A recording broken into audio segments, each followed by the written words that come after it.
Yo, what up, though, everybody? It's your homeboy, Heavy Metal Lifestyle, the host of the Pop Culture 223 podcast.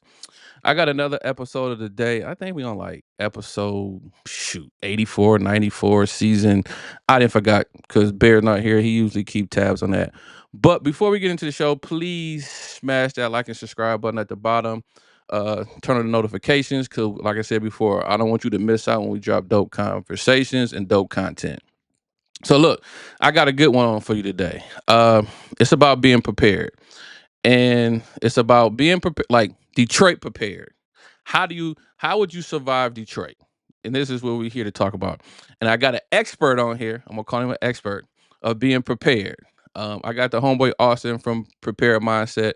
He has a podcast or a channel, and he also do some cool stuff, man, that I've been a part of. And like I said, I want to kind of give him some I'm gonna say some diamonds, some game. And the kudos to him for what he does on Thursdays, man. I think it's real dope.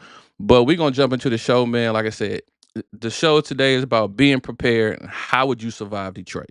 So let's jump into the show with my guest today. What up, though, Austin? What's cracking? Hey, man. How are you? Thanks for having me on. I appreciate it. How was that intro? Did I sound like I knew what I was doing? Sound like a true professional, my man. Yeah. Hey, last time I did an intro, my damn mic was muted. That's why I kept going back and forth with your ass. Like, hey, did you? I was just like, hey, I know the struggles. Usually for me, the worst part when I do my pod is like when I wrap the conversation with guests is it's just like it's the same way I wrap stuff at work. Usually, I struggle with it. You know, I'll give everybody 10 minutes back. You know, the same just awful stuff. It's so awkward for me. Man, people, I used to, back in the day, playing sports or whatever, I used to watch film of myself to get better at certain things. But now that I do podcasts, once I edit it and it hits the world, I don't even want to see that shit no more. I'm like, I could have did something better. It's like every episode I can get better, but I don't. And then I just look at it like, hey, man, I should have did this better. But I guess that's just, something we deal with in this space. But what's going on with you? I'll do mine one time. Usually the day after I drop it or something, I'll listen to them at the gym and I'll find out if I use the same phrase or word or something. But that's it. I hate the sound of my voice, so I don't like it. I don't love going back and listening to it. Yeah, I always think about, man, I could have did that better. But look, man, like I said, I called you a expert on this because, like, when I seen your show and I seen the name of the show, I was drawn in right off rip, right? Because I seen it said Prepare Mindset. And I was like, man, that's a cool name for a channel because that encompasses a lot of different things. And then I seen you going from your first logo to your second logo, and I was like, that's the growth, right? You go from one thing to the next, and that shows growth. But like I said, I really admire what you have learned and what you brought back to, and we're gonna get into some of that, brought back to the community, and you know what I'm saying, this teaching the certain things you teach, because a lot of people don't want to get people learn information like me. If I learn something, I know something, I'm gonna try to get back, regardless if it, I can charge for it or if it's free. But I'm just trying to get everybody in our, say, 2A community to be better, right? So like I said, I commend you for that, man, for sure. Like I said, the times I come out, even if I'm not putting in work, I'm still listening and learning, and getting some of that information. So it's cool beans what you do, and we're gonna get into that. And I know you're like, what is he talking about? But we're gonna get into that, man, today. So today is surviving Detroit. Prepare mindset. And I like that. Oh man, it's bringing it. See, I'm about to go off task. I remember you had that video you did when you was in the park. And you was like, dude, yeah. you was like, yeah, this and this and that. And I was like, and I text you like, Austin, you look like if you was in Detroit, bro, you would look like Narco. You look like a cop. Yeah. Like, white dude in the cat with the Detroit hat is a giveaway in the hood. If you was in the hood, it'd be a total giveaway. Like, hey, bro, that's a cop right there. You know what I'm saying? Like, like you couldn't play gray man nowhere in the city with your outfit on. I was just like, man, it's just a total giveaway. But I thought that was a funny video. But it was cool though. It was cool, man, to see you step out and do other things besides just the stuff you do on the podcast, and like show a different variety and a different mindset about being prepared. So it was cool, man, to see that. Yeah. I just thought it was funny. Yeah. Appreciate that. Yeah, no, I mean, I did my best with it. I'm not one of those guys that'll like, I don't like to cheese it up with props too much. And I try to be pretty, common sense with it. It's what I had and everything. I mean, that's actually how I dress. Like, I don't know if that's good or bad. I'm a fairly conservative guy with my wardrobe and everything. So like, I would actually feel pretty okay about going out in that, at least in the neighborhoods and stuff that I live in. I think I'd be okay. But I mean, it's different if I was going to like downtown Detroit. Yeah. And I had to really stop and consider, okay, like what's my environment? What are people looking for? What's going to blend in? What's going to stick out? 100% right. I've seen some real, loud characters, downtown with whether it was when I used to drum for the Detroit Lions. So we'd go to the tailgates and stuff, definitely 8 years. And man, we would see some wild outfits there, man. And I'm like, I don't know if I could ever blend into this crowd. It's wild, man. But yeah, you got to be cognizant of where you're going and what you're trying to do. So tell us a little bit about why prepare mindset and what is it actually like? How did you come up with the name and like where Yeah. does where did it come from? Because like I said, I seen the name and first thing in the social media world, like names catch. Like people see that and like, oh, what's that about? I'm gonna click on it. So just give us a little background of like what's up with the name, how you created it and why. Yeah. I mean, I like launched the podcast in June of 2020, I think. It was a COVID project, is how it started. Honestly, like everybody, like, hey, we're all working from home. We can't leave the house, so you got two choices. You can just drink yourself stupid, which is cool. Hey, a lot of people did that. I'm not like throwing shade. I did my fair share. Or you find something else to take up your time. And I decided I wanted to launch a podcast. I've been talking with a buddy at the time about doing something in the 2A space. And I'm pretty neurotic about things. So I had like a bunch of different names like worked up and stuff where I was like, I had like, I think like 10 of them is what I got the list down to. And I wanted to figure out what would stick out and what would speak to what I wanted to do and what I wanted to achieve without boxing me into a certain niche of the community. I think like at the time I was looking at a couple different names that had like concepts in it. Like that's a really big thing in the firearms space, right? Like, and this is not throwing shade because I know a bunch of these guys like Kinetic Concepts, or like Faro Concepts and things like that. And I ended up going with Prepared Mindset because I felt it was pretty open ended, and preparedness I think encompasses a lot of different things. And it doesn't have to always be, and I don't do a very good job sometimes of getting away from just the firearm stuff. But preparedness in general encompasses things you do around your home. So whether it's maintaining your home, taking care of your home, stockpiling your home, self-defense and EDC, where it's a concealed carrying a firearm. It could be having the ability to escalate that, right? And that's where we get into some of the things we do on like the Thursdays and the gear and the kit and the night vision and all that stuff, because that stuff's awesome and I love it. It's also planning, and understanding logistics and communications. And I'm not even talking about like communications like radios and stuff, like just being a good communicator and being able to be concise and understood with people. And then you can apply that stuff to comms and radios, but it all comes together. And that was really where I wanted to go with it, was attack this from multiple angles and leave myself completely open-ended. So at the time I'd been listening to like Fieldcraft Survival and their podcast a whole lot, and I was super inspired by what those guys did. But I wanted to do it in a way that would be different, because we have a bunch of I think the term is bro vet, right? Guys that are former military, and that's fantastic. And a lot of those things they're great sources of information. I encourage people to check all that stuff out. But I'm not prior service. I'm not prior law enforcement or current law enforcement. I'm just a civilian. And at the time I launched it with a buddy who was former military. So we kind of had that balancing things kind of out. But I wanted to just share what I was learning with people. I wanted it to just be, I wanted it to be an experience where it wasn't me telling you what to do. Because we have a lot of that in this industry. You have to go buy this gun. You have to go buy this optic. You have to have this huge med kit, right? We have to have all of these things. I wanted it to be, hey man, I know what that looks like and what it feels like, to just not know and kind of feel a little bit insecure about it. So I want to help share the learning experience.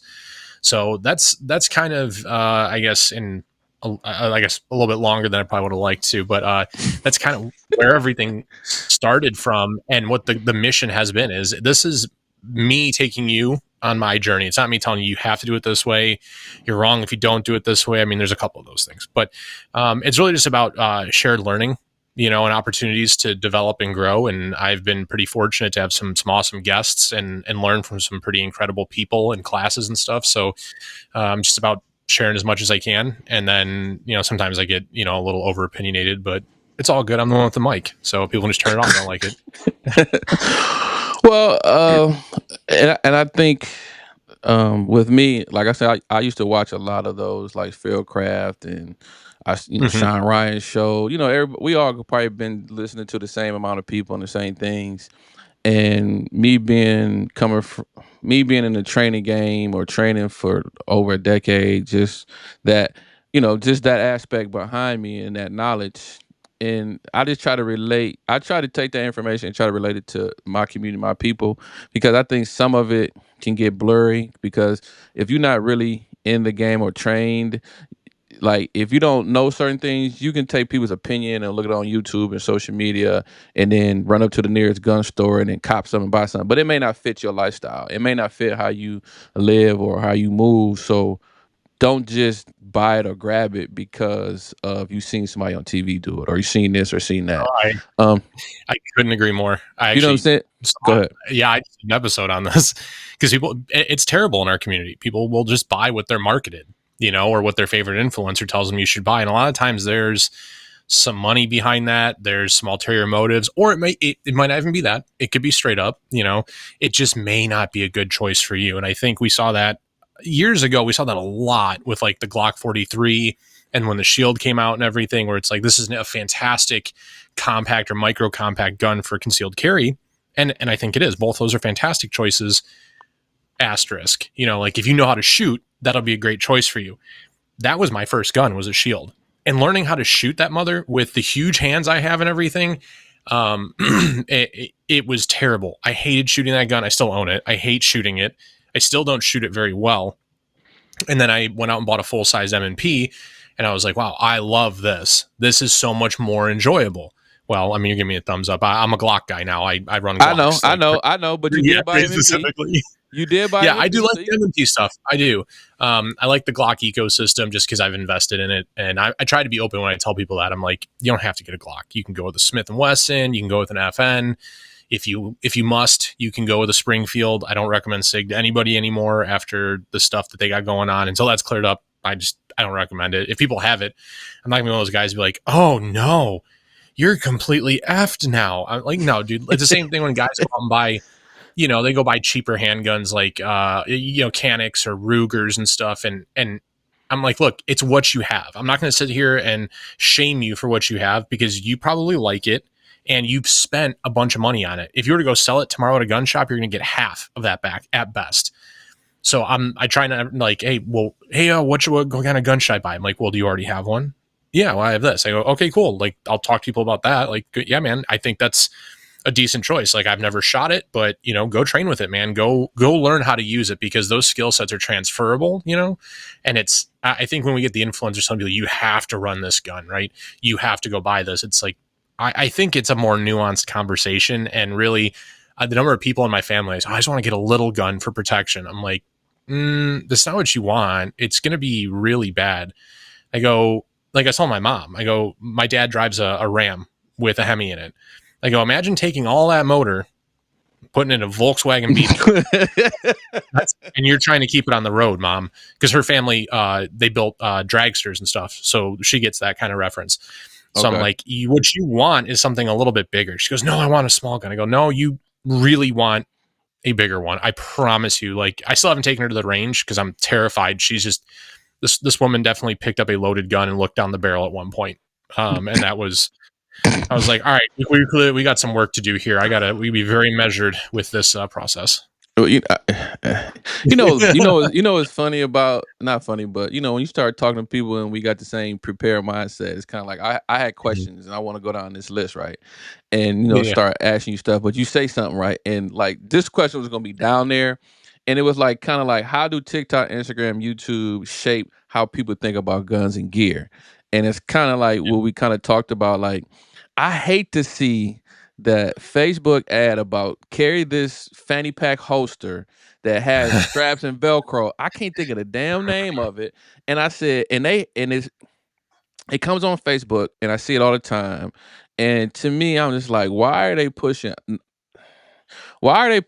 unpractical things to people? Now, it makes sense to maybe have that in a car, in the bag with your med kit or something that I can get to, whatever, but not to carry on me Mhm. with Velcros and straps and this big old thing. I'm just like, man, like some of this stuff is, and then they talk like, "Hey, man, yeah, this is the best thing that's going." Da da da da da. I'm just shaking my head like somebody's gonna buy 10 of these for and pass them out My at Christmas. At my Christmas, like, "Hey, favorite man, get one of these." my favorite was that God, what the hell is it? It's like that big leather sleeve that goes all the way down your pants, right? And just the flap goes over the top of your belt, and you pull up this huge thing, right? And you draw your gun. And it's like a Oh draw yeah. a draw stroke as silent as the footsteps of a Navy SEAL. That's like literally what they put in the ad. I go, I don't know any like cognizant adult that would spend money on this if that's their ad campaign. Like you are targeting the lowest of the low with this. You know what that looks like? It looks like something you would take like a sawed off shotgun and shove that down your pant leg, like something out of like you would see it on like Saturday Night Live or something. That's like what, or the gun from Batman, like the Jack Nicholson Joker pulls out like that like 7 foot long revolver. That's what that shit looks like. And I'm like, people are gonna spend money on this. This is ridiculous. And I was looking at, like, I remember that one too. It's like you put your hands on your pants, like, hold on, baby, hold on, I'm gonna show you something. Let me get this. Let me show you my No, strap. You just got you down there finding yourself trying to get this, this, just give this me little, 1 second. I almost got it. yeah. Bam, Trojan, baby. Look at all these I got. Like, you know what I'm saying? But that was, what I'm saying, like and that was like kind of the question, like the TikToks and Instagrams and YouTubes. Now, mind you, I do look at, if something new come out, I will go on YouTube and YouTube it, because the people on YouTube are more celebrity than me, so they get new things quick. So a new flashlight to come out, a new this, a new that, and I look on there and look, okay, well, how can I fit this into my everyday? Now I know, like, I don't know, I'm gonna say me, and probably you. I got like five, five lights, all surefires. You know what I'm saying? And I'm thinking about Okay. getting another one. You know what I'm saying? Just because of the technology. But I went on there on YouTube and looked up the new little EDC LT2, and I heard that was a badass light. But you know what I'm saying? Just like I'm looking up there because I understand how it works and all that.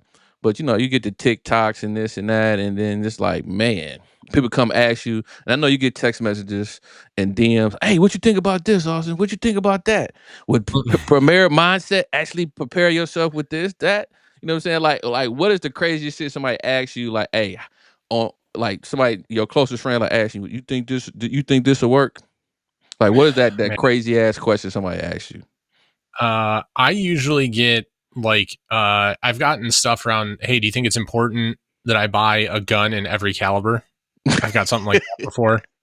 I was like, I don't know why. You can only shoot one at a time, buddy. Like I don't think it's important that you do that. I've had people ask me, like in general terms, the questions I get the most from people are usually around cheap optics. Especially, and it's weird. It's always for like carry guns. It's like micro red dots for your 43X or your 365. And I'm like, okay, listen, if this was just for a toy for the range, and I don't even like that phrase. Like, I don't think any of these are toys.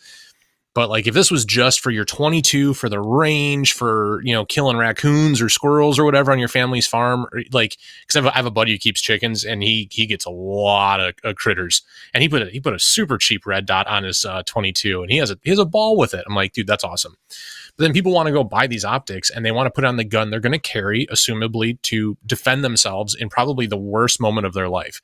And I'm like, listen, I understand budget. I understand affordability. I really, really do. And I try to be very sensitive to that whenever I make recommendations and stuff. It's like I don't really push over the top product or anything like that. I try not to push any product unless it's just something I really believe in. But when you're coming to me and you're going, hey, how about this $120 red dot? I'm like, listen, the cheapest dot I'll ever recommend is a Hollow Sun, because they make fantastic red dots. They're going to be every bit of at least $300, unless you get like a Black Friday sale or something, and it's their baseline. But it's a good red dot. It's reliable, And I go, listen, if you go cheaper than this, you are making a mistake, in my opinion. You came to me. This is what I'm telling you. And I was gonna ask you, like, what's your go to, because it's the American thing, and Hollow Sun is not the American thing. But I was like, listen, the cheap.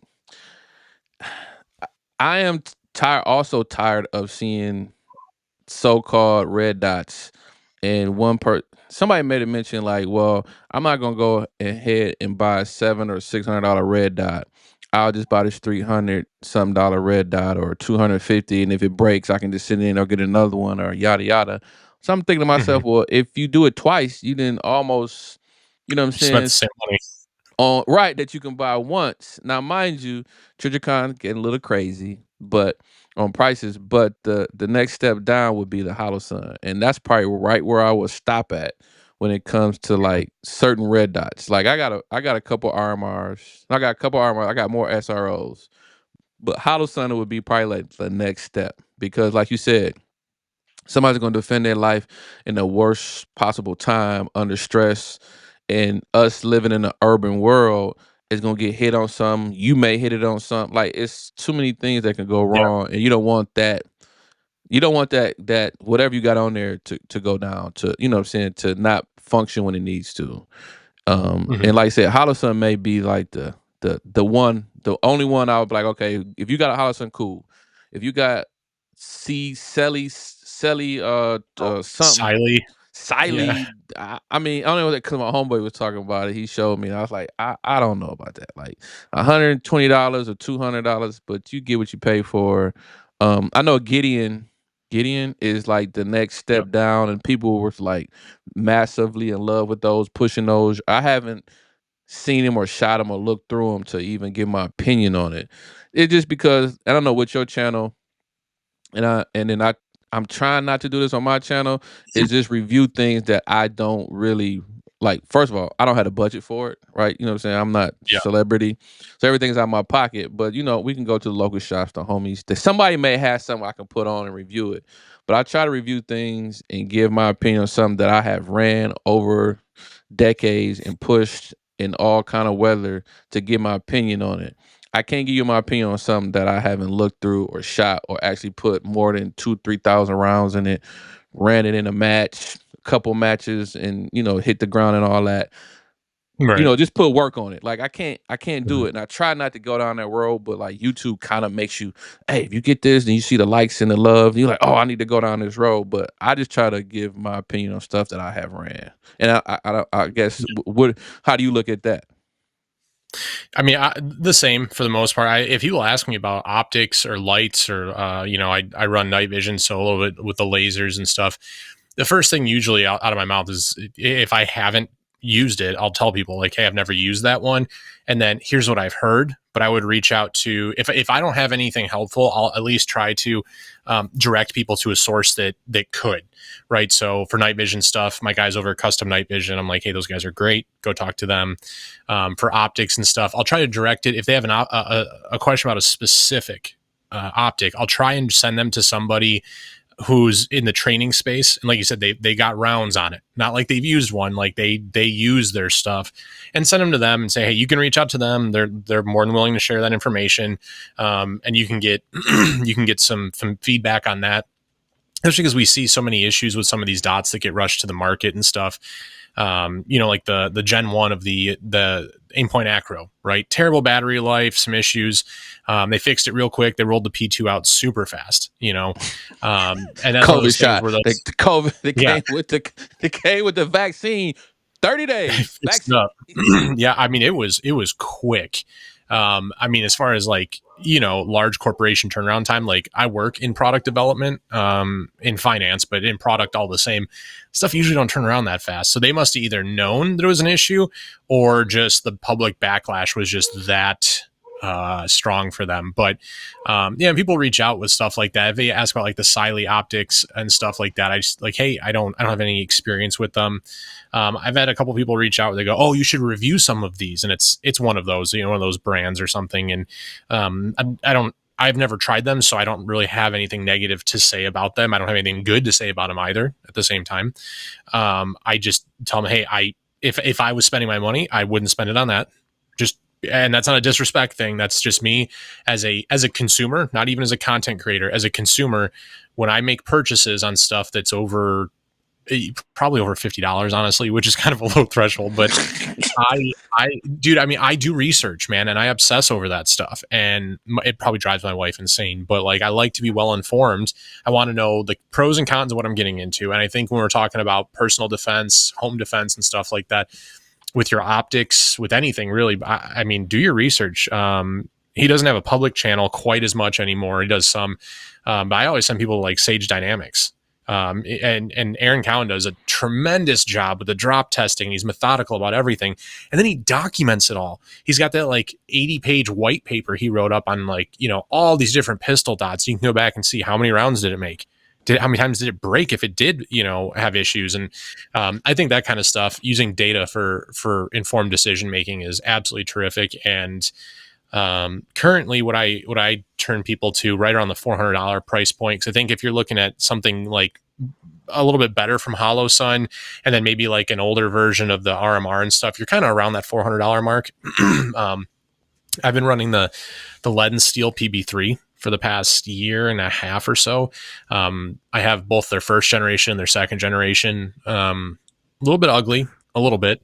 Second generation, I think, looks pretty nice, but built like a damn tank, man. And I swear I've not heard, short of like a couple people that don't like the company, not the product, but the company.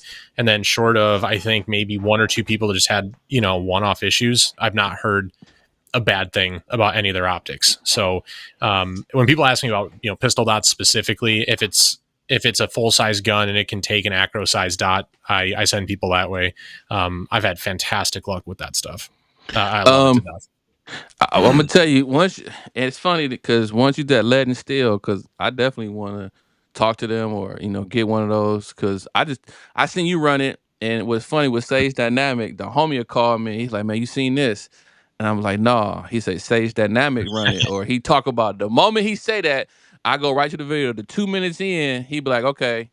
He might say he all he got to say is, "I like it." Oh, let me go check this. Let me go buy this. Like, cause he put so much, like you said, drop it, put me so many rounds through it, right there on camera. You know what I'm saying? It's Well, and like, okay, it holds every product to the same standard, right? right. So your Hollow Suns are tested against the same standard as your Trigicon, as your Vortex, as your Leopold, as whatever. So you know that you're not, and he films it all, right? So and I assume Aaron's a pretty moral guy, you trustworthy dude, right? So you can trust, like, hey, if this thing has issues, it could be a one-off, but it also just could be a bad designed optic. You know, I think And he we says saw that that a too. lot. Yeah. He's says been through it that. long enough. He knows. He's like, I have questions and thoughts about this already, but we're gonna see how it goes. Right. Yeah. He kind of says that like up front, and he's like, okay, it's only a couple of guys I kind of watch or listen to, and like Grand Thumb is another one. It all depends on like when it comes to like rifles and setups, and he'll Yeah. tell you right off the rip, I got this and this, and it's a paid sponsor, and he'll tell you everything he like about it, don't like about it. Because I was in the market for a PCC, still in the market, and Mhm. everything is always compared to me to the MP5. Or if it's the MP5, then it's like the B&T, like the Kuna and the Kuna and whatever else. It's like MP5, B&T, and I was like, well, I might just go with the B&T, because everybody keep coming back like the B&T is a nice PCC to have. Because I wanted the Mhm. Kuna because it was cheap, not cheaper the value, but I was like, everybody every person I look at is always talking about the B&T. Like, even with the Daniel PCC, oh, the B&T is this and this. I was like, everybody keep talking about the Daniel Defense PCC or the Kuna, but everybody still likes the B&T. So I guess that's Yeah. just a little side note. I don't know if you were a The- PCC guy or not, but I'm not personally. I would, if I had like a bag gun or a truck gun or something, I'd prefer the capacity of a rifle, something in the rifle cartridge. And if it's outside of what I would feel comfortable engaging with a handgun, I think then I don't need to be there as an armed civilian who doesn't need to get involved. You know what I'm saying? Like, my first choice, and people can say whatever they want. My first choice is run the fuck away.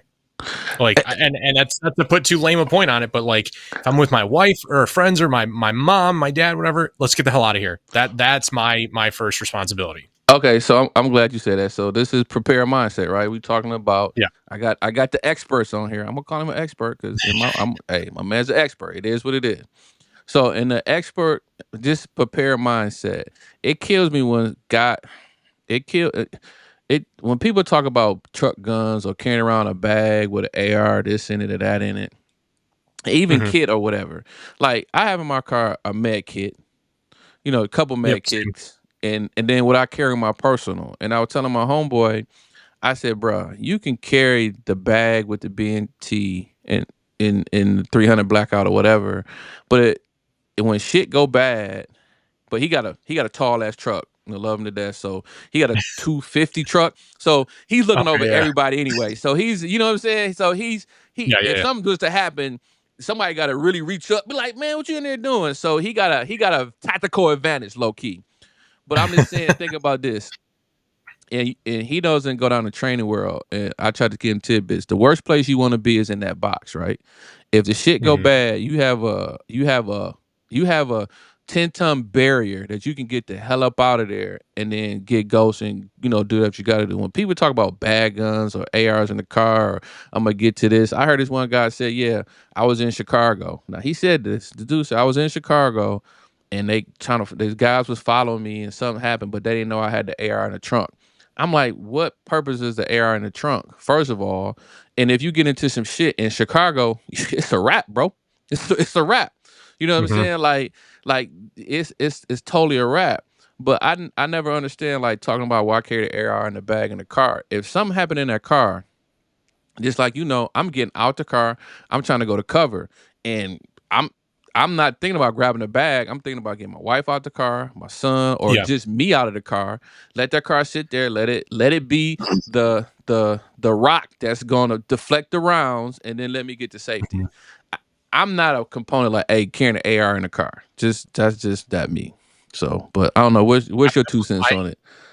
I mean, if you can, and you are, I'll say if you are competent and comfortable with that platform, because I think sometimes guys get a little bit obsessive over making the smallest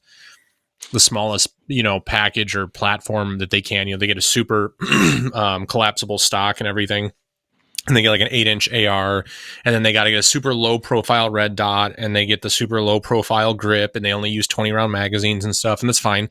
All those things can work. But is that the setup that you shoot and train with? If you usually run, even stuff where it's like, hey, if I have a full size grip normally, I run a tall optic. I usually have a full length barrel, and I can reach out, and really get on the gun, and I have a longer stock. So you're changing all the mechanics about how you shoot, right? And then you have this bag gun again, which I'm not poo-pooing on the concept, but if it's something you don't train with, you're not going to be it's not going to be reliable. It's not going to be something you can fall to. And for that reason, what I would usually recommend to most folks is, hey, do you carry concealed? Okay, cool. I would say be very comfortable and very diligent in your training with that platform, and that's going to serve you better, I think, than something like an AR in the truck. Because the number of posts I see online, hey, my vehicle got broken into, now I'm out of gun. And it's like, well, there's your choice. You are going to lose a $2,500 gun, or you're going to build a piece of shit that's going to fail for you in a moment when it really can't fail. And I don't, again, I'm not looking to get into a gunfight. If I'm in a vehicle and something happens, I'm gonna do everything I can to just fucking drive away.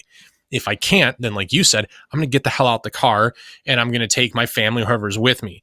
It would be a very, even if you're not in the vehicle, my personal belief on it, and I don't know, I would hope I would rise to the occasion in a moment like this if ever came to it, is if there was something happening and there wasn't an opportunity, with police and things like there, on site to intervene, and you had the opportunity to help stop the violence and stop the death, and the person that's out killing people, right? Then you might, as a concealed carrier, be in a position that you might engage that threat. But I would say for the greater majority of us, you should look at whatever you're carrying and whatever you have with you as a shield, not a sword. You're not there to go on the offensive. That's what the police are for. And that's why I advocate, a lot of people, it's like, if you don't want to carry a gun, cool, carry medical. Get a sling bag with some soft armor in it. You can still be pretty prepared out in the world and put yourself in a more advantageous position having skills like radio and communications. medical, having stuff like soft armor available, and it's not that big of a deal. It doesn't even have to be about the gear. Simple things like, hey, this is a perfect example. My wife and I went down last week to go watch Jack Flaherty give up another one to the fucking Guardians. And I hate Flaherty. I do. Every game I've been to, he's been pitching, and he's just absolutely terrible. But we parked a couple blocks away in a structure that wasn't going to be right near the stadium. We knew how to get in and out. Utilize GPS, have like a actual analog map with you. And here, like, don't be afraid of a little bit of exercise. We didn't have one problem with traffic getting out of there because, yeah, we walked a couple blocks further than a lot of people did, but it was a nice, safe, well lit and secured parking structure. We got out. There was no traffic because we were a little bit further away, and I know my way around downtown. So it's like, okay, multiple ways in, multiple ways out. If I had to get down to Gratiot and take Gratiot down rather than 94 or something like that, or if I really had to take the long way around and take the lodge till I get to 696 and then swing back down around to where I live, yeah, it's going to be a pain in the ass. I'm going to hate it, but I can do those things. So, I think everybody really gets hyper focused on, I'm going to get into a gunfight, especially when we talk about cities like Chicago and Detroit and LA. And Detroit, for all the bad raps we get, it is actually coming back around. It is pretty nice to go down there and spend some time, but there are bad areas. The things you can do to be better prepared to avoid problems, not even to get out of them, just to avoid them in general, is, basic common sense planning stuff. I think firearms is just a part of it. But like, I think when people talk about, oh yeah, this is my truck gun, and they don't even drive a truck, they drive like a beat to shit 96 Impala. I'm like, all right, dude, now you're just fantasizing a little bit. And I'm like, hey, if you want to build it, man, go build it. Like, have a good time. But let's just be realistic when we're talking about our capabilities and our expectations in the moment. Well, I guess my thing is rural world, rural. I mean, urban, real world, like Mm-hmm. thoughts and ideas. And one thing you said that stood out, and I'll actually elaborate on it. You said you went downtown. Did y'all prior look at like where I'm gonna park at, what I'm gonna do this, how I'm gonna get out? Because you sound like that you had some pre-preparation, preparedness before you went Mm-hmm. downtown to know where I was gonna park at. Like, was Oh that a yeah. thing? Like, hey, honey, we gonna park here. We gonna walk up this blocks, and that's not. And for the listeners, that's not being nerdish or nerdy, or that's like being prepared. Because I'm with my wife, so one thing, the number one responsibility is for me to protect my wife. So if we can get in and out of a situation or in and out of an event, and my at our age and this time, and just you've been around, like, I don't even like Yeah. crowds. You know what I'm saying? Because Oh, same. right, because crowd, like, I know. Listen, we know how to maneuver in crowds, but the people around us don't know how to maneuver in crowds, so it's just gonna be a shit show, right? So I'm just like, okay, let's leave early or do this so we don't get caught in traffic or we don't get caught in crowds. But I thought it was Yeah. cool that you mentioned that because I mean, a lot of people don't probably think like, look, GPS it, look on the map, see where you want to park at, see how we can get in and out of here, especially in the parking structure where it's not well lit and whatever. But you kind of knowing that going in, like, you know what I'm saying, where Yeah. you I gonna mean, park.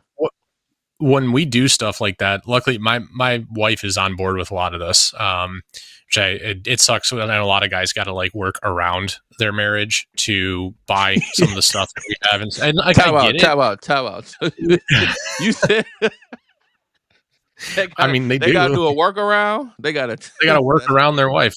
Dude, I got a buddy who straight up buys everything cash, doesn't buy anything off the internet because then his wife might find out how much money he spends on this.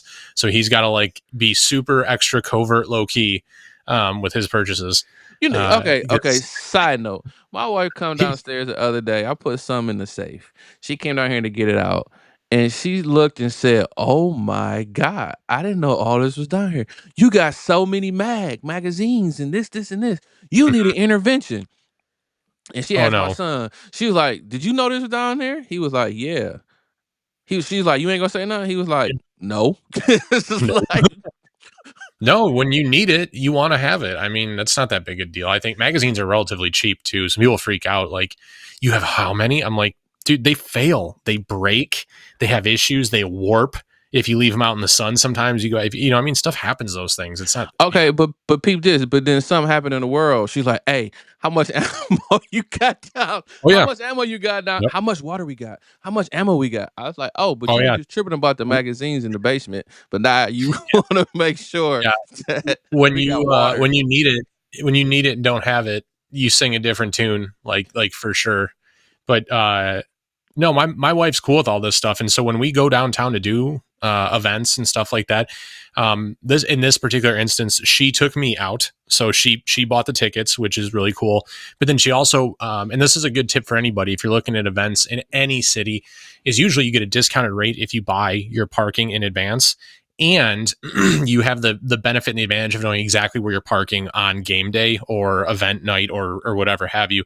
So you can either MapQuest, or I always say MapQuest. Everyone uses Google Maps now. You can Google Maps it. MapQuest is old. I know, dude. I know. My wife makes fun of me for that because it's just my reflexive. I'm like, did you MapQuest it? She goes, sweetie, nobody has MapQuested. Did you print out turn by turn? Yes, she asked me, like, did you print it out? But she'll have that stuff figured out part way too, and you know, just from like when I was saying I used to drum for the Lions, we used to go down up and downtown, you know, all the time, and we'd have to go different ways to avoid traffic and construction and closures. So I'm pretty comfortable with most of the stuff around the stadiums and just a general knowledge of that. You don't have to be an expert down, you know, in those areas, but just a general knowledge of that and a general knowledge of how the major freeways in the area work. You know, hey, this ends. This freeway does not go all the way down and around, like it ends at Jefferson, right? And it's going to take you to I think it's Huntington Center now. Cobo, it'll always be Cobo to me, you know, and stuff like that. And like when we go to Cobo for the auto show. That's one of the things I don't mind dealing with the crowd for. I love the International Auto Show and Autorama. And we figured out there is a structure or two different structures we'll park at, because you can get out onto the main street and within 50 yards you are on the service drive for 375 to get back, you know, to everything. So I plan that stuff out. We coordinate our trips and stuff, and it should, in my recommendation, your wife should be part of that mentality and that mindset, you know, because if in the event that she goes with her girlfriends or something downtown in a group, which has happened, my wife has done that a couple of times.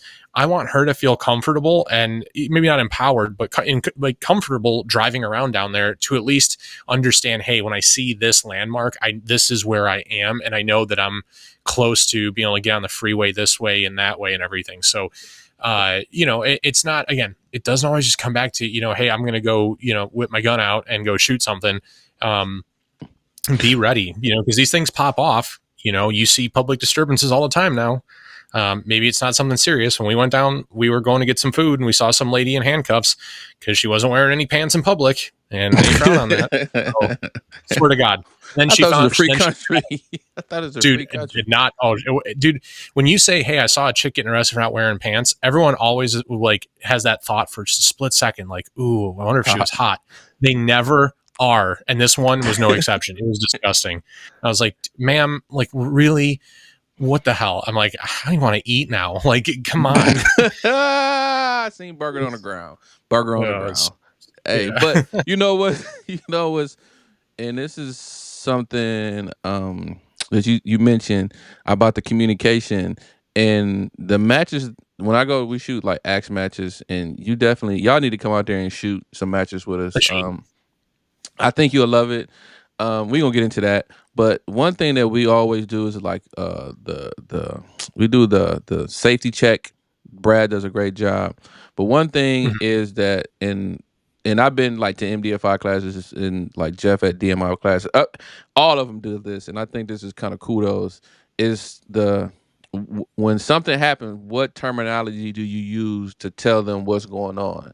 And that's very important, especially when we out there training or shooting matches, is to get the right information over the phone, right? You want to tell them where we at, what's going on, opposed to like the terminology that say it's been a training accident, opposed to Billy shot Tim, is going to get a different Yep. response, right? You're going to get the red and white trucks. You're going to get the black trucks, SWAT and all them got to come out, opposed to the EMS. And at these matches, they talk about that. Like that's always in the thing they talk about, like the terminology of explaining what's going on at that particular time. and not even in the matches, but downtown. She's downtown, and something happens. She understands how to one call you or call help to get them where Mhm. they're at fast and in a hurry. Because when something tragic happens, time is of the essence. They need to know where you Yep. at, how to get you out of there, if they need to take you there or take you here, or take you to what hospital. Because not all hospitals understand, let's say, gunshot wounds, or maybe the place for a gunshot wound.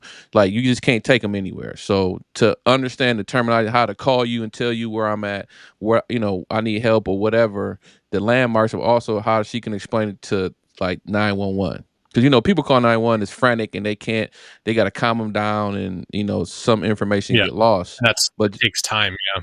it takes time, and then under pressure, but you might get the stuttering, and you can't get help, and Mhm. every second matters. So I mean, I just thought that was cool. That's one thing that a couple of things that you brought up about communicating, not over the microphone or over CB radios, but just a cell phone call, a simple cell phone call, to help somebody out in a situation is key. Because like you said before, it may not. We carry firearms in our car, Yep. but we may have to jump out and help somebody with a first aid kit before we got to jump out and help somebody with a firearm. You know what I'm saying?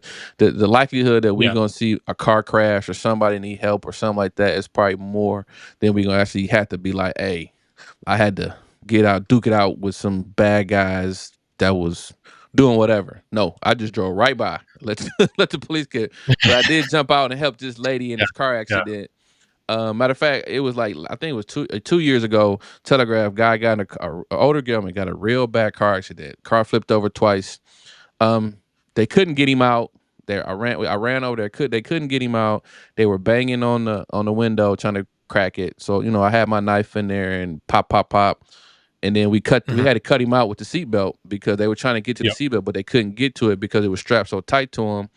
And they were like, it's panic. And then basically I took my knife out, we cut him out, got the old guy out. But the knife came into play twice because it helped crack the glass, and then the second time it came into play to actually cut the seatbelt off the gentleman. So what I'm saying, it wasn't the firearm, it was something else in the med kit that we use. So No, it'll always be, in my opinion, anyways, it'll always be the software, not the hardware. It'll always be the skill set that you have that's going to be more helpful in those situations. Whether it's understanding when you're communicating, like you said, you call police or emergency rescue or whoever, right? And if it is a gunshot situation, yeah, like you're saying, they tell us that at our range too, that we're both a member at, is, hey, if you call the police because somebody did unfortunately shoot someone else on accident, don't say, hey, they shot him. Say we had a firearms incident. Otherwise, and the rationale is, it's because for safety reasons, if you tell them that there was a shooting, they assume malicious intent, they will lock down the entire facility.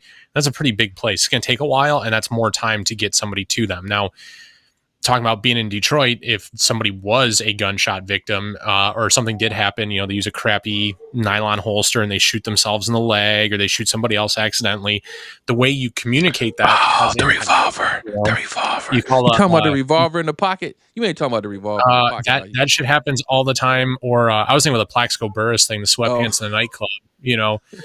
But when you call, hey, don't say that they shot him. There's a firearms related incident, or if somebody really did get shot, and if you did ever, for those people that think they might actually get into some kind of a fire exchange or something, when they contact the police, okay, there's been a shooting. The guy ran away. He was wearing this. He looked like this.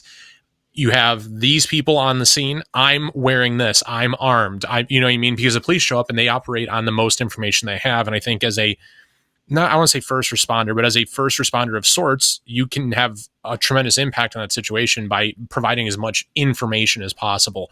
So if they show up and they see somebody holding a gun over somebody bleeding from a gunshot wound, okay, well, let's put two and two together. And the assumption, not necessarily going to shoot first, but you're holding the gun. What am I supposed to think? Because you don't know anything. right, right.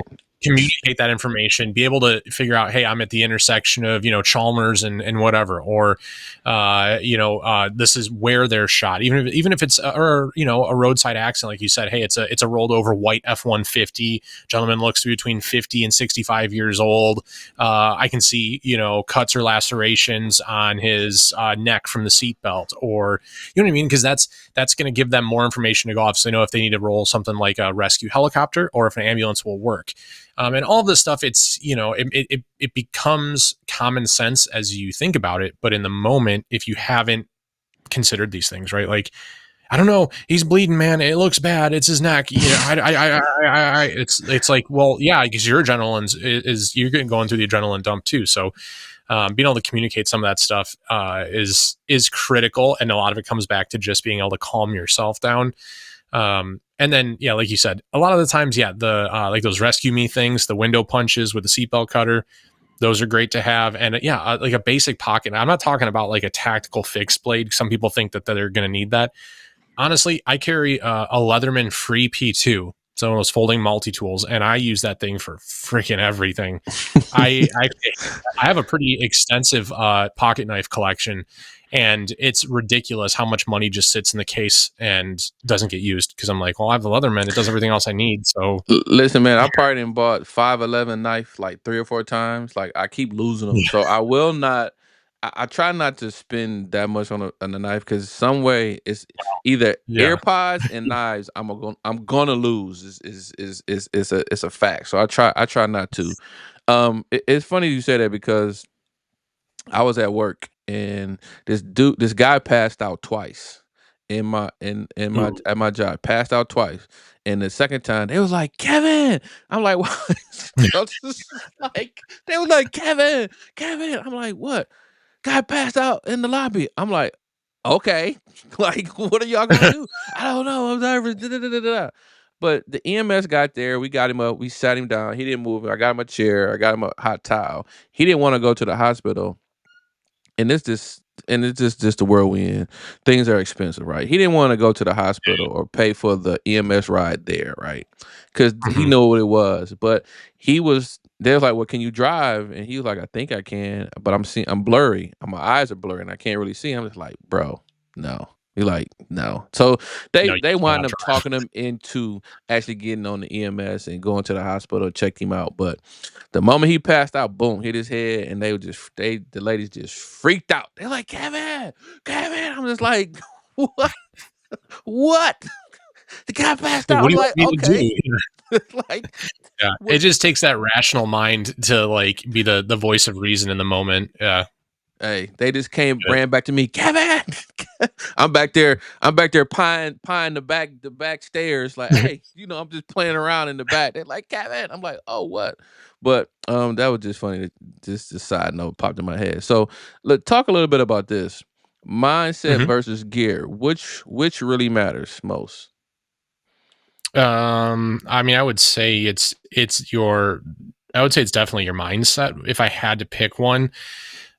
Because you'd have all the gear in the world, and a lot of people do. A lot of people spend a lot of money, stupid money, right, on getting, the plate carrier, the belt, the placard for the plate carrier. You talk about all the extra gear, the comms and the helmet and the fucking nods and all that shit, and it adds up, man. You get up there in like 30 grand pretty quick.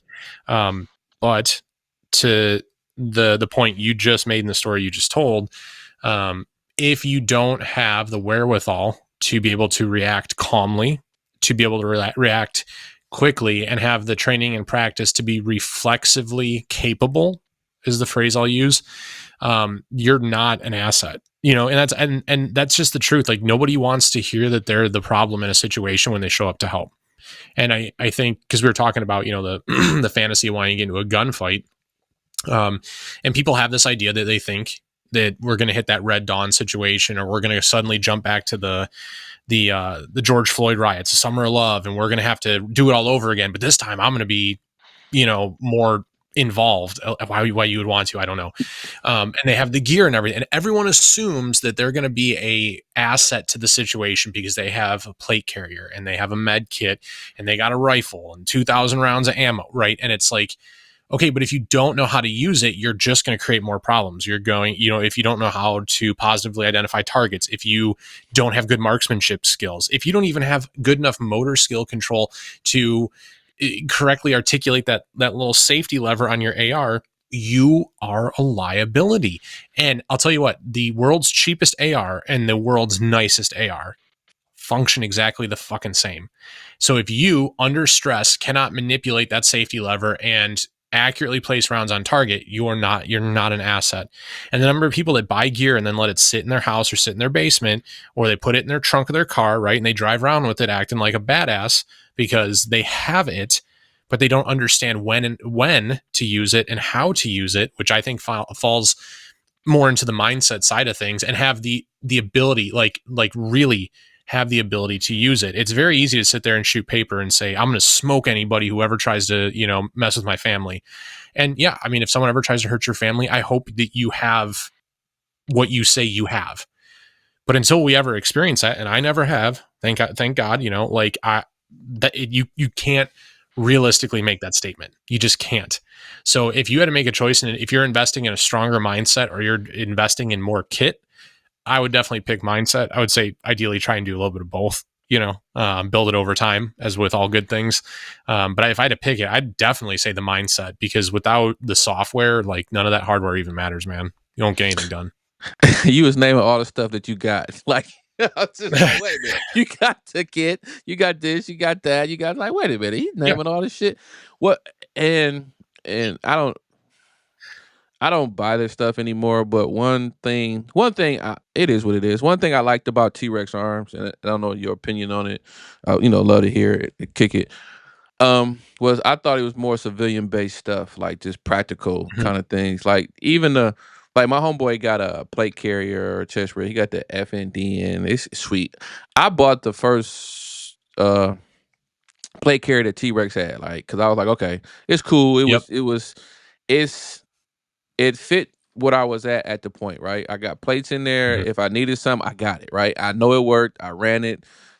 Things over time do tear or whatever, but it's still right now it's in great shape. Now I'm thinking about getting another one and just leveling up. But I just thought like T.REX stuff that he had was kind of like more of a on a civilian, to me, budget accessory. Like it wasn't it wasn't like I was trying to go a whole all board tactical, like with all the cool stuff I seen everybody else had. I was like, look, at this time I can afford this. This is what I got. I made sure the plates that I had were like some nice, expensive plates. But Yeah. that plate carrier at the time was, what I'm saying, that setup was cool for me. It was enough. I still got it to this day. No, it's So it's a serviceable plate carrier. I think it's a great starting point. I still own mine, the original AC1. I have it. yeah, I still Um, got one. you did it the right way. I mean, you got a good, not the greatest, but you got a good plate carrier, and you prioritized having good quality armor inside it, which is the same thing I would tell anybody else to do. Like, hey, don't go buy steel plates off eBay. Believe me, been there, done that. It's a terrible, terrible decision. And don't go buy whatever Chinese brand stuff that you don't know and never heard of and can't find. If you can't find YouTube reviews on it to at least some degree, there's a good chance you probably shouldn't trust your life with it, especially for armor. But when you get into stuff like plate carriers, the T.REX stuff, yeah, it is, at least, and that may change now that Lucas has departed the company, right? But it was very civilian oriented, utilizing experience interacting with military individuals and using gear and kit that was designed and built for military applications, which I think is a smart way to do it, because you can kind of eliminate some of the things that you don't need out of it. I personally, I think their prices kind of climbed over the last couple of years, and It I did. kind of It hate doing that, it did. because you start pricing out. If you're trying to cater to the prepared everyman, and hey, I get it. Like, you want American made, it's going to cost more. So I tried to keep that in mind too, and everything. It just seems like some of their stuff was a little bit more expensive. I think the AC1 is a decent carrier. It's not one that I recommend to folks now. Not because it's bad. It's just when I look at other options out there on the market for what I think is a good recommendation, like, hey, if you want a slick carrier, but you want something you can build off of, I usually tell people, hey, maybe you can go look at the Molly Slickster from Faro Concepts, because I'm a big Faro guy. I run their FCPC. It's probably the fifth or sixth plate carrier I've had and ran, but I do a lot of this stuff. Like I train, CQB. I roll with a team of guys and go train in groups and stuff, right? So, the thing that people miss when they start getting into all the tactical gear and stuff is like, oh yeah, it looks sick because I saw it in this video and because my favorite unit runs it in the military, whatever. But when you get into things like that, like, oh yeah, it's got a placard on the back of it for flash bangs and shit. And bangs are awesome. I love that. And it's cool. Well, the things that no one tells you though is like you can't fucking reach that shit yourself. You have to have a homie with you to do it. And if you're going to be effective with it, those bangs are expensive. The cheap airsoft ones were being made in Ukraine. They got like banned. They're expensive to get them. And then you have to get the training on how to properly deploy those things. Like I know it's easy to just pull the pin and toss it, but like, hey, do you know how to set up on a door with a buddy? Do you know how to like signal non-verbally to pop the door and have them throw the bang in there? And do they know how to fucking throw? Because it's always your goober friend that boogers it and then it falls 4 feet in front of you and everyone's got to eat the bang. And you're just like, all right, now we're all fucked and disoriented. And respawn button, respawn. Yeah, respawn. all the cool shit. I mean, we've all played that game where you're with your buddy, right? And you're like, dude, bang the door, and it hits the fucking door frame and bounces back to you, and you're like, dude, how did you fuck that up? And we've all done it in Call of Duty, we've all done it in Ready or Not, whatever, probably more than we care to admit. But that shit happens in real life too, and it's like, yeah, if you don't know how to do it, then you're not doing yourself any favors. You're just wasting a bunch of money.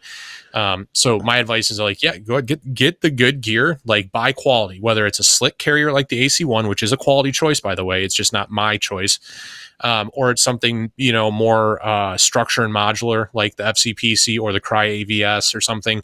I know Spiritus is doing a lot of cool stuff with their LV120 when that drops.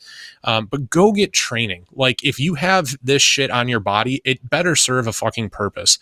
My favorite stuff that I used to see, and you still see some of it, is guys are like, oh yeah, I went out and bought a Mossberg Shockwave. They're like not the short barrel shotgun that's not. And like, oh yeah, I got a breaching setup now. And they buy, and they clip it onto their kit and they buy like whatever, retaining catch they can find. And they don't understand how to breach. They don't understand that the hard part's not getting the shotgun. It's the ammo you have to use, like the tungsten or the bismuth and stuff like that is, at least I think those are two that you can get. That ammo is not readily available to the public and it is not cheap to get. And if you don't know what you're doing, you could really fuck some shit up. Or they got bolt cutters in their back, or they got a Halligan bar strapped to their back. And I'm like, dude, what do you know how to mechanically breach? Because I like some of the stuff I love watching is like those he's an older dude from like the New York Fire Department, and he'll teach you how to use that Halligan thing, like 1,800 different ways to pop a door. And I'm like, this man's an effing genius. He could teach breaching to everybody all day long, and he's a firefighter. He's not, some like high speed operator. So again, it all comes back to your skill set. Do you know how to use what you have on you? Don't be this guy that's like yard selling your kit all over the place because you just loaded yourself up with as many mags and radios and every as you could fit on there. And it's like, well, how often do you use any of that shit?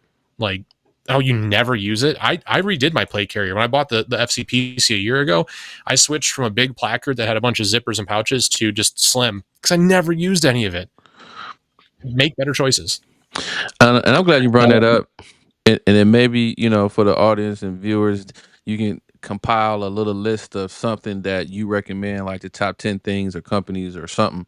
And I can post it in there so they'll know and always see it. Because like I said, and, I'm going to tag you, put you in this, but you've been running a lot of that stuff. And like I would call and ask you about certain things. Like, hey, what you think about this? Because you've been wearing it and running it.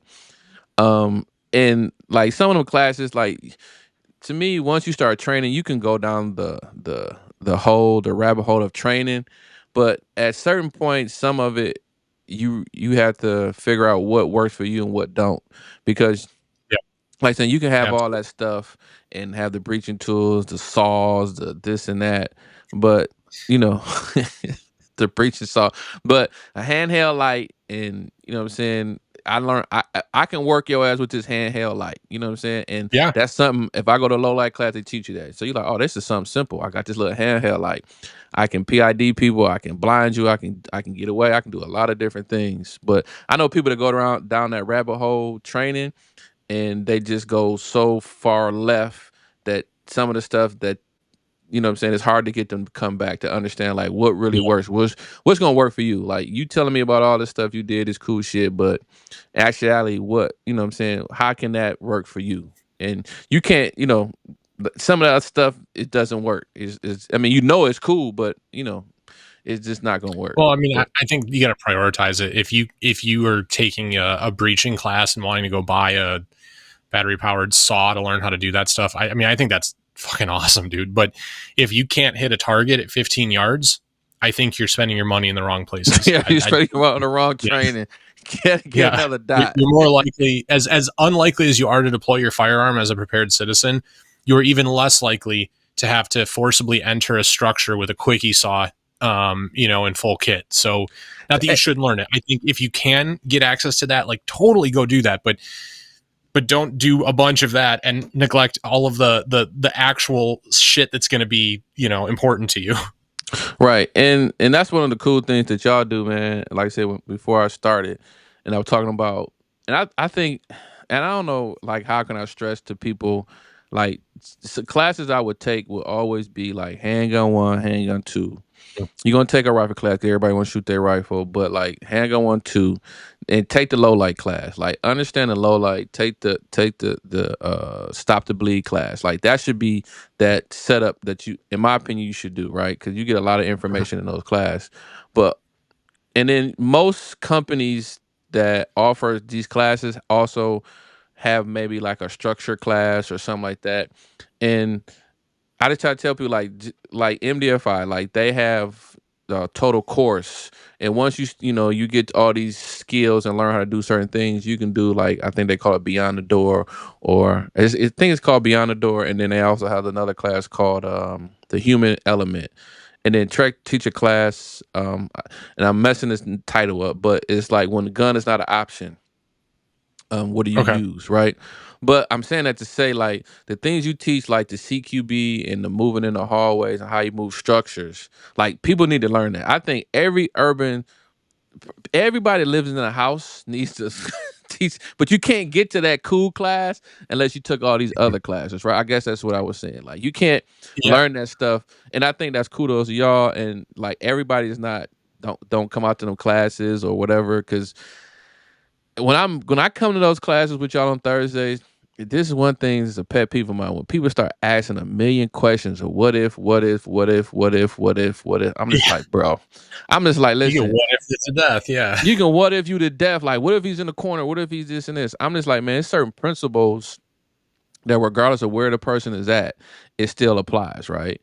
And I'll be trying to tell people like, and not tell them, but like, man, y'all need to somehow, some way, learn how to navigate or move in your house or move in structures or move around cars or move this and because we live in an urban environment, so it's always going to be a structure or something that we have to maneuver around.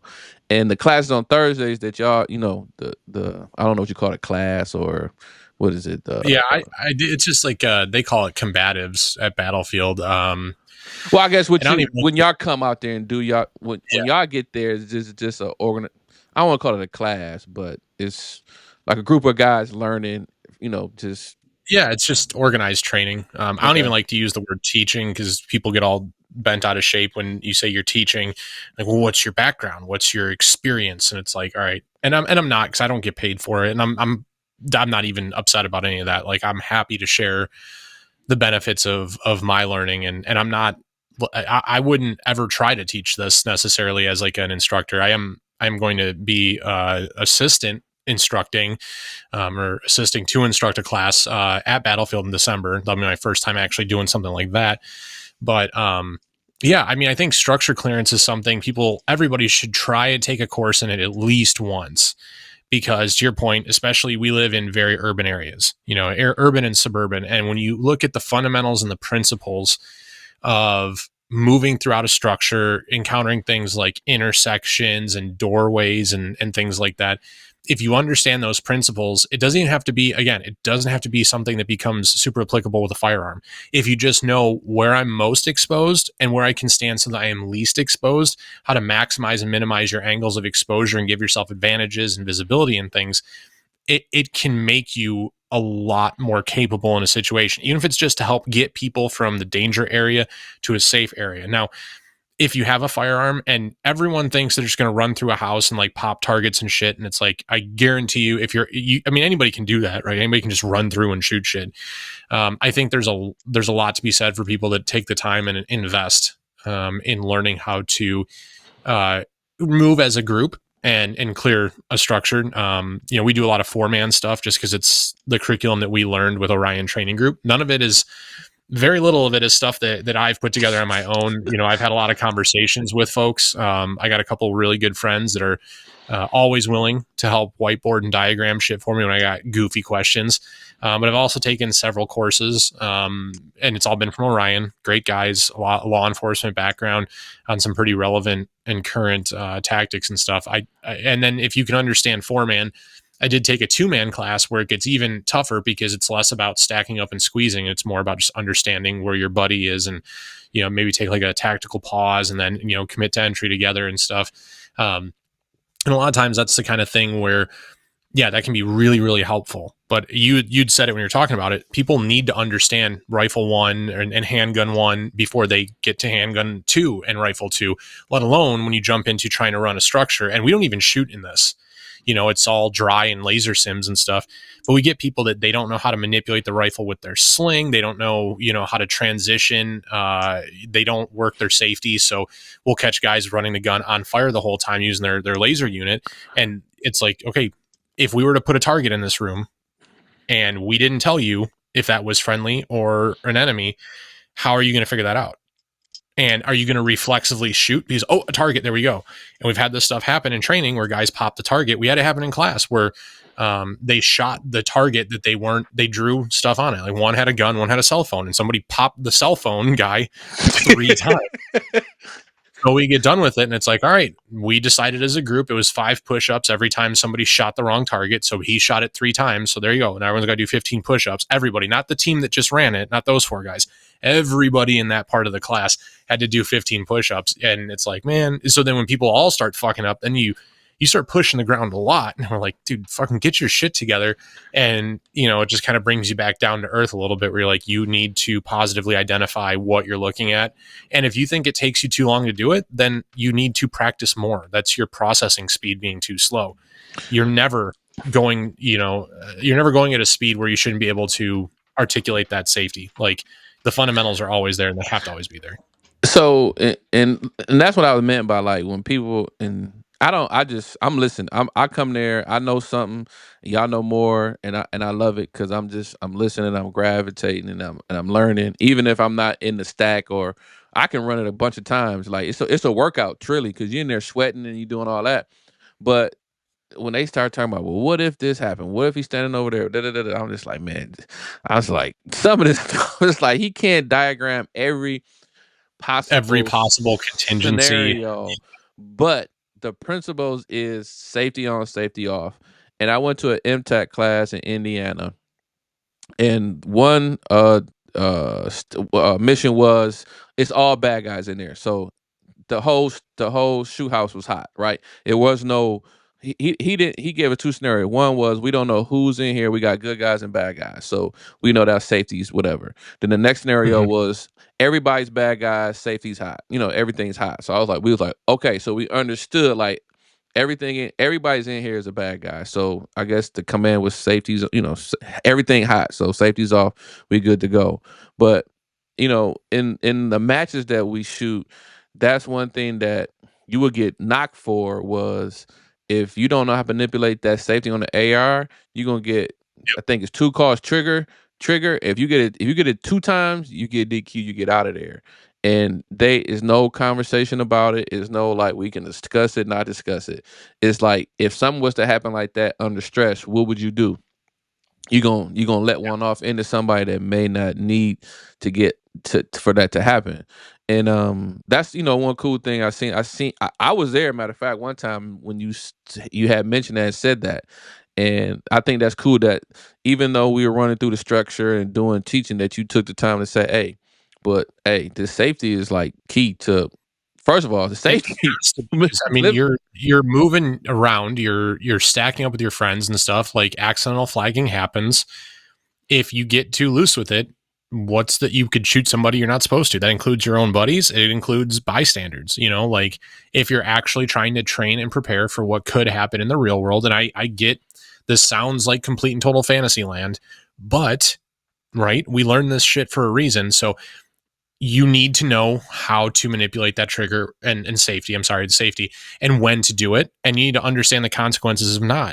And I think people get torqued up about that stuff, man. We have a training group. I've actually dismissed people. Like it's not even like you don't pay to get into it. It's just like a group of dudes. I've like straight up kicked a dude out of our Discord and stopped talking to him because we went out and we just did a standard static range day. We ran like the GBRS group standards. There's like 7 drills, like low ready, high ready, one transition, one, whatever.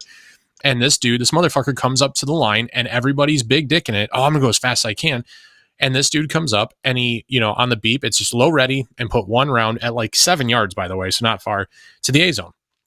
This guy throws this fucking shit and it's like 0.36 and he's all grins. I'm like, okay, where did you hit the target? Oh, I don't know. And you look at the target and it's like bottom of the C zone. It's like he's like right like an inch above the dick. And I go, do you think that's a good clean hit? He goes, well, I don't know. It was fucking fast though. And it turns out he came up to the line and had his safety off the whole time. And then was walking around all day with his gun off safe. And then had the nerve to come out on our Thursday session the following week, talk shit about how he didn't have his safety on, and then rib somebody else who was participating because they were slower than him. And I didn't even use my safety. He was proud of it. I'm like, that's it. We're done.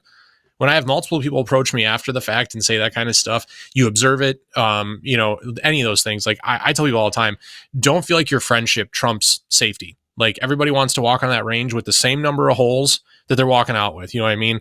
Like 2 ears, a mouth, and an asshole. And that's it. You don't want anything extra when you leave. And we can all get down with that. And if that person can't, then you don't want them there.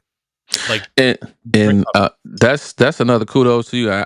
And like I said, I was there in one situation, and it's you get out there with your homies. Is time, is egos, is I can shoot fast. Everybody kitted up, but safe. Like you said, we come out there. We trying to learn. Everybody trying to go home to their families. We don't do this professionally. This is not our job. We just out there to get some knowledge and to get better. So like I said, that's kudos to you. And like in our world, and I tell people, listen, when you come out to these matches and it's like a November match, it's a night match, and if you don't like if you get DQ'd too many times in like some of these matches, they won't even allow you to do the night match because just imagine how much stressful it is. you're a fucking liability. Yeah. Imagine how stressful it is to run around and stages and do all kind of cool shit, and you got to worry about if that person can manipulate that safety on and off at nighttime when it's a whole bunch of other stuff going on. So it's that's it goes back to the progression. I like, yeah, it looks cool. It does. It looks really cool. But like there's a progression for a reason. If you can't be safe in the daylight, you ain't going to be safe in the dark, and you sure as shit you can't do it under night vision. And that's why some of these, like I used to hate it. I used to hate that companies had that order. Like I think MDFI has it where you have to go through the process or whatever. Mhm. I used to hate that because I was like, I don't want to start with pistol 1. I know how to do reloads and blah, blah, blah. But then like, as I've gotten older and done more and experienced more and seen some more fucked up shit, I'm like, all right, I get it. That's it. I get it. Like I totally and completely fucking understand why they want you to do this because like, dude, I went, I took a carbine class at Ann Arbor Arms, which is a fantastic range. For anybody listening in the Metro Detroit area, they give classes. They have a tremendous staff there, and one of the cleanest retail areas I've ever been to. Like, it is awesome. And we had a student in there who was, he's a foreigner, whatever, not a big deal. Apparently did his bid with the Egyptian military. So you're like, all right, this guy should know some shit. And he was off safe the entire time. He was flagging people all the fucking time. It's the only time of the 3 classes I've been there that I ever saw the head instructor, Robbie, lose his shit, call a ceasefire in the middle of a drill, and then just unleash on this dude. Because it's like, dude, you are flagging the entire firing line. Like this is unacceptable and it's dangerous, and you've been warned twice already. And yeah, it's a real thing. People don't, until you experience it where somebody actually does it, you think it's just one of those things people talk about. Dumb shit happens all the time. It really does. And that's why people get so bent out of shape about it. It's for good reason too. Well, yeah, yeah. I've been on some lines, and I've been training, and I probably one scenario I didn't even take shots at something because I was just looking to the left, to the right of me, just to make sure everybody was shooting in the safe direction. And Yep. I was like, okay, I'm just gonna hold off and see what everybody else is doing before I do something because I wasn't kind of, I wasn't I didn't feel like it was safe for me to shoot. But Mhm. I've been there. But like I said, the CQB classes, man, I know people probably start listening and hearing like, what are they talking about?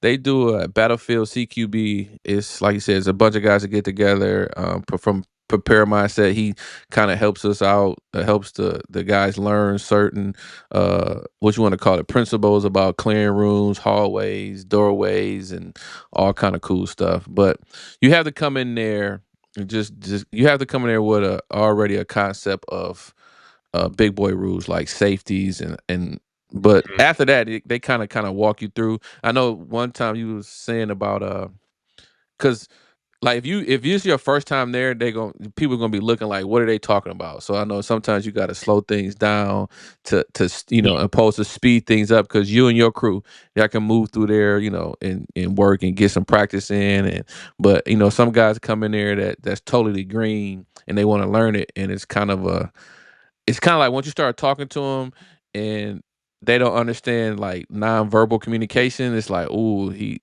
like I don't even know if he took a handgun class or rifle class because he's some of the stuff Yeah. that they don't even understand. But y'all do a great job of just kind of not like just okay. Well, this is how it is. That is it. It Appreciate could that. be a long Yeah. when I'm there. It could be a long night because I'm like, Austin gonna be talking, talking, Well, talking, no, I talking. mean, it's, if people come there for that kind of thing, they want to learn. If you and I'll say this about any class, not one of our like training sessions on Thursdays necessarily. Any class, any learning opportunity. If you come with an open mind and a desire to learn, and you take advantage of every moment and opportunity to learn, none of it is going to seem below you or like a waste, and you'll come away being much better for it. And I've had people tell me like, "Oh yeah, I'm sorry, man. Like, I know we go back to like basics every time I come out, or I'm sorry y'all didn't go do the high speed shit tonight." But here's the thing: is that like the high speed stuff is completely irrelevant if you can't do any of the foundational things. If you fuck up every room you enter because nobody knows where they're supposed to go, everyone drops their area of responsibility, it's all for naught. You're just tripping over your dick the whole time. So it's one of the things that actually has made me so much better at understanding it personally is explaining it multiple ways to people different times and answering different questions. And a lot of people are like, oh yeah, it's just foundational. This is boring. I don't like this. And we get some guys, I'll be honest, we get guys out there on some Thursdays where they don't pay attention. They kind of actually are disruptive. It does happen. And it's like they think it's below them. But those are the people then when we added in something relatively rudimentary, like, hey, look, the same room we've been clearing over and over and over for the past year, now we have a door on it. And they fucking forget they come in the room, they don't even look at the corner. They forget their sector. They come in slow as shit. They trip over their feet. And I'm like, all we do is add a door, guys. As soon as that door is open, everything's exactly the same. And I get it because it throws you for a loop because it's different. But guys, I mean, you got to take the ego out of it. One of the things that Kevin Owens said on the Fieldcraft Survival podcast years ago that I fucking loved and I repeat it all the time is you can carry a gun or you can carry an ego. You can't do both. Can't And I do think both. that you start to see that ego shine through when guys think that they're above the fundamentals. And I'm not saying you got to be in there doing fundamentals every night, but like you're never above it, man. And that's in everything, right? That's like golf. Tiger Woods. You think he ever stopped practicing his fundamentals? Like fuck no. No, fundamentals is what Music it is. the musicians, they never stop practicing their scales, or drummers with their rudiments and stuff, because I was a percussionist.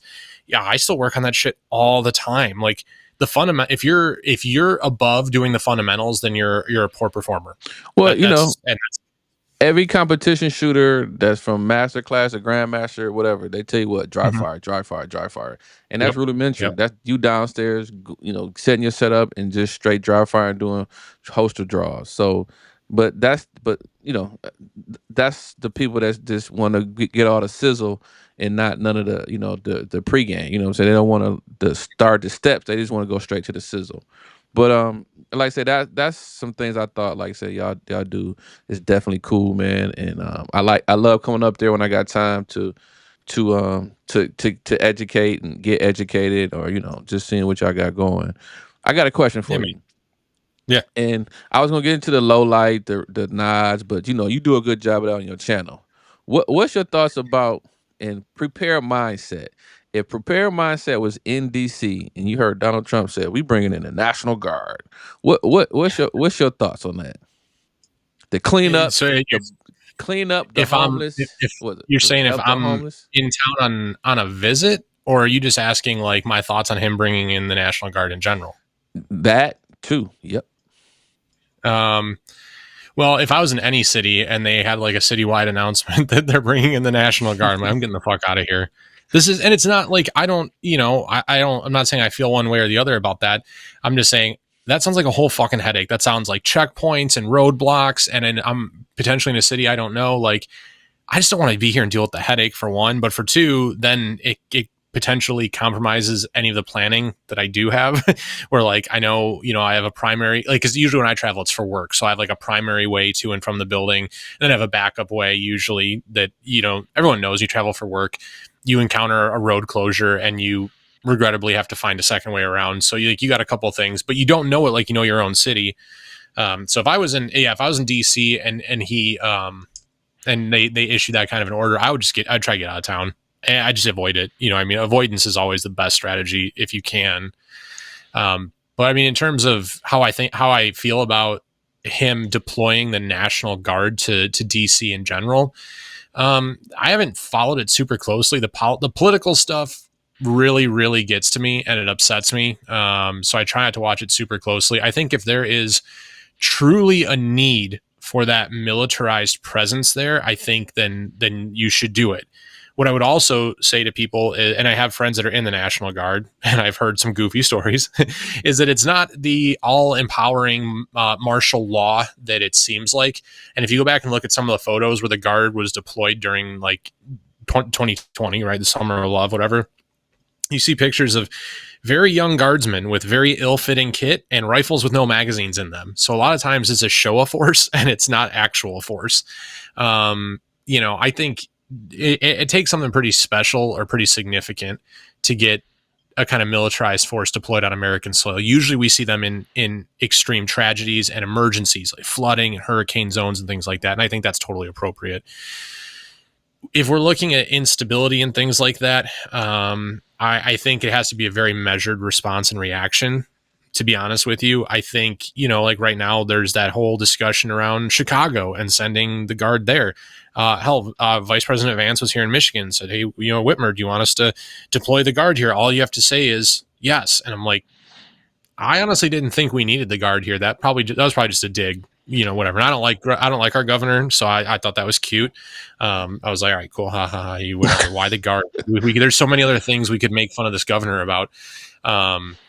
He could just got on the mic and said, by the way, if you need the Guard here to help fix the damn roads, then I would have laughed. Then I would have been like, oh, it's cool. We're finally going to actually fix the roads. Just kidding. I don't know. I think the whole conversation over when and when not to deploy the Guard is interesting.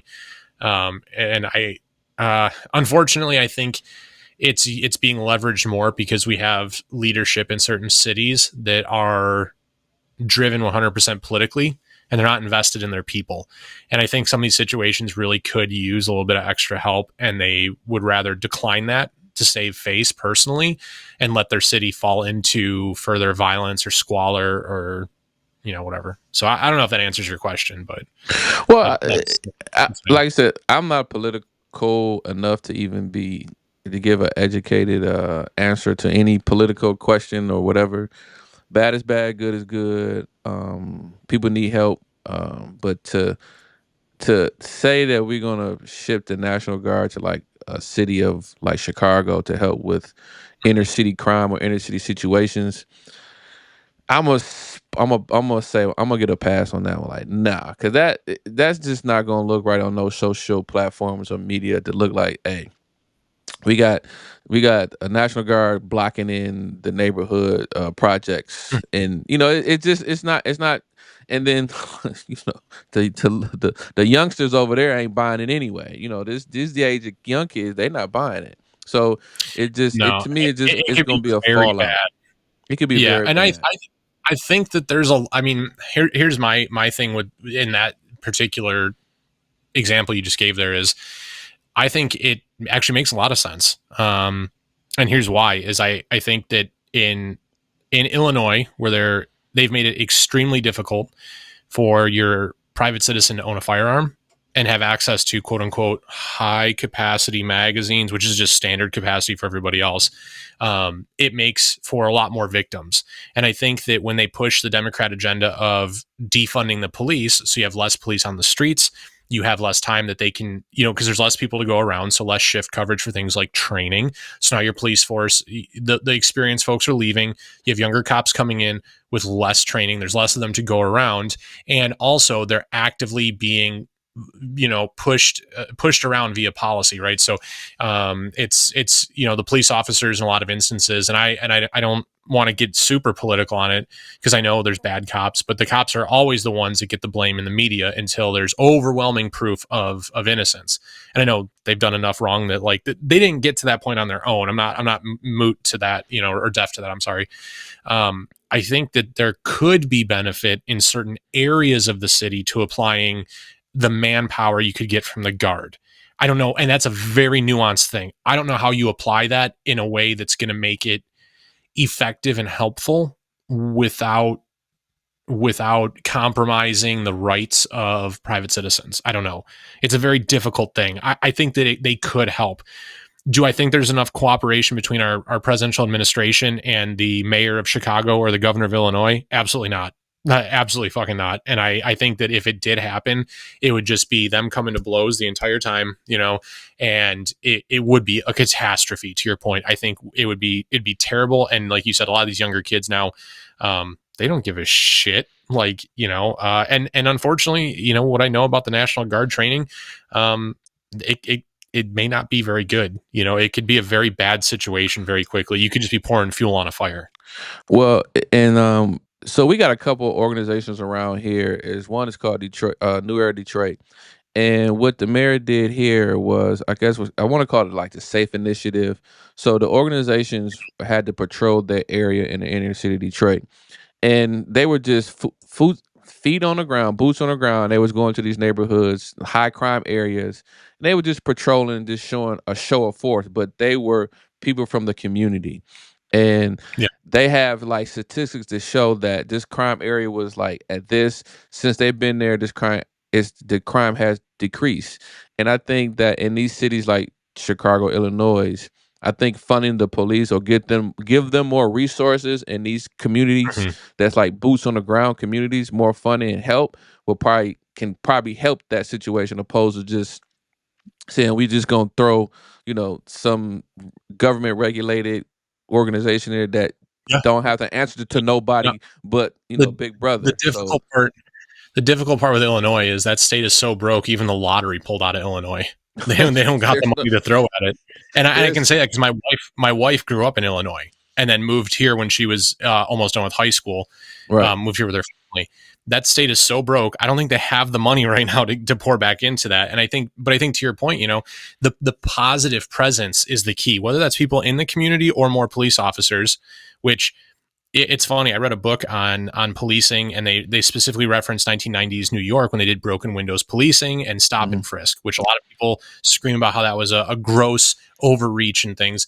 And in some instances, it probably was abused. No policy is perfect, but when you actually looked at the testimonials from people that lived in those neighborhoods, they were overwhelmingly in support of it because crime went down. Because you had that positive, whether it's police presence or something like that. New Era program where you have people that are disrupting those negative elements. I think that disruption is the way to go. And I think it's a sign to anybody that if you want to turn your community around, it's hard to do it alone, obviously, but if your community wants it, your community can do it. But you have to participate. It's just like anything else where people, oh yeah, somebody should go do something about that.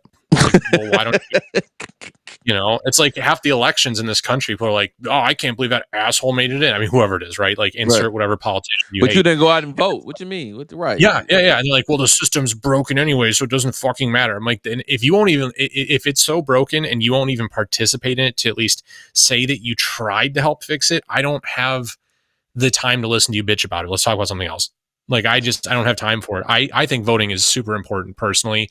And yeah, I mean, like, whatever, if the people I like don't make it in, then I'll pour one out for them when I'm having a beer that night or so. I don't fucking know. Like, I tried, like, cool. My opinion didn't matter this time.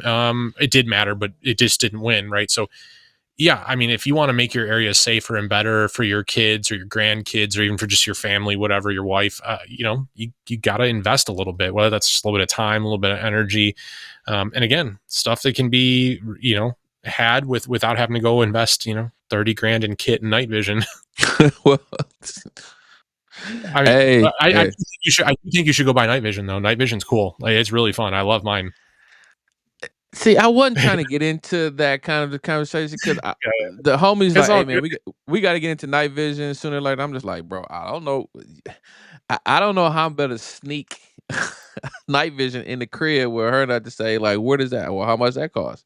I might better get it with one tube, but I was just like, man, I Yeah, don't know. single It's tube. so You can get a surplus single tube for like $2,400, maybe less.